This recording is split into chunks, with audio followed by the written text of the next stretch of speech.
Good evening. I'm Harry Keeling, and on behalf of Alaska Public Media and the Alaskan Aviation Safety Foundation, welcome to Hangar Flying.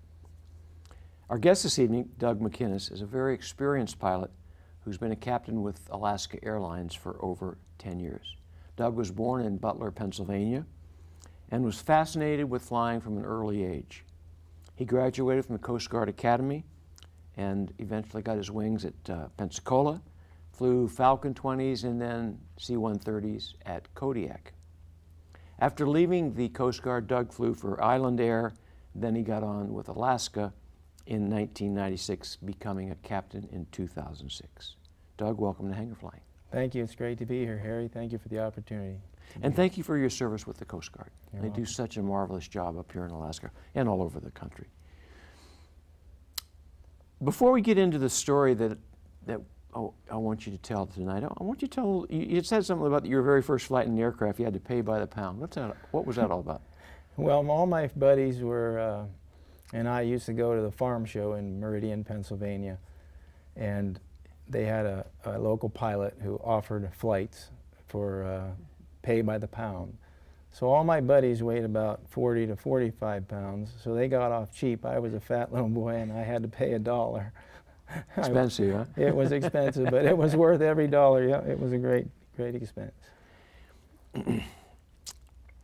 Doug, what I want to talk about today is a most incredible story that I believe our viewers will really become mesmerized by it. It's a story that if you've lived in Alaska at all, you can relate to the conditions and what happened, but it is a very unique story.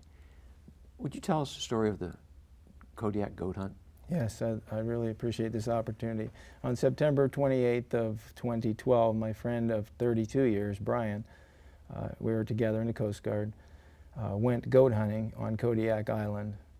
It was a day that in the fall, it was foggy, had a light snow, a light breeze of about 10 to 12 miles an hour, and there was still grass on the most of the hillsides, but it started to snow with a wet snow.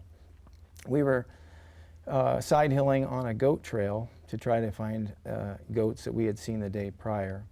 We came to a rock along the goat trail, and it was a little precarious, so I had Brian wait there at the rock, and I continued along the trail.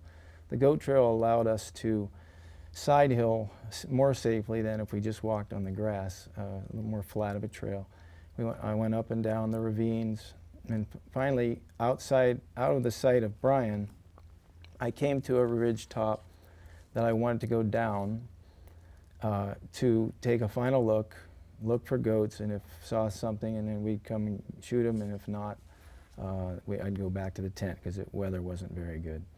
So as I left the goat trail to descend that top ridge down to look, within just a few feet, my crampons gave way to slippery ground, and I fell. I tried to recover, but I couldn't, and I fell on my bottom and slid. I was about 15 to 20 yards above a very, very steep cliff. And as I looked down, I could see there was a large patch of dirt that looked like that's where I would stop. Unfortunately, I went right through it, and the next barrier between me and the cliff was a 3-foot patch of dirt. And fortunately, by God's grace, I stopped on that 3-foot patch of dirt and realized that I had almost been killed.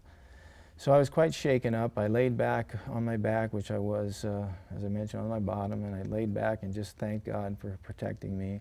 Heart was racing, quite afraid. And my crampon, I noticed, was missing. Not missing, but off my boot, and I had to replace it. Then it was very steep, so I rolled carefully onto my right side, dug in my crampons, and started to go from a crawl to a walk, and then finally stood up carefully and then made my way up the ridge I had fallen. And then, being shaken, thought, we need to get out of here. So I made my way back to Brian, who was waiting by the rock. I got within about 40 yards of the rock after side hilling to him, and I couldn't see him. I was a little concerned, but I knew he's the kind of guy that would stick around, so I yelled, "Brian."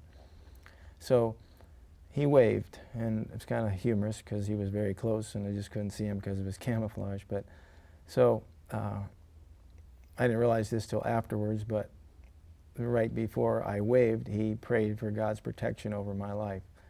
And then after I waved, I took one step and boom, both feet went out from under me, totally unexpected again. I tried to recover 2 or 3 times and I was unable. Let me interrupt you there, Doug. Yes. Ladies and gentlemen, what you've heard is just the beginning. And what Doug is going to, I've asked Doug to come on again, and he's going to talk about a really horrendous fall, not what he's experienced so far, and some incredible injuries. But I also want you to keep in mind that you're looking at an Alaska Air captain currently flying. And so the story is about survival, the story is about recovery, and the story is about someone who was incredibly courageous and fought to get back on flying status. So ladies and gentlemen, tune in next time and we'll pick up Doug's story. Thanks for being on the program tonight, Doug. You're welcome. Ladies and gentlemen, until next week, fly safe.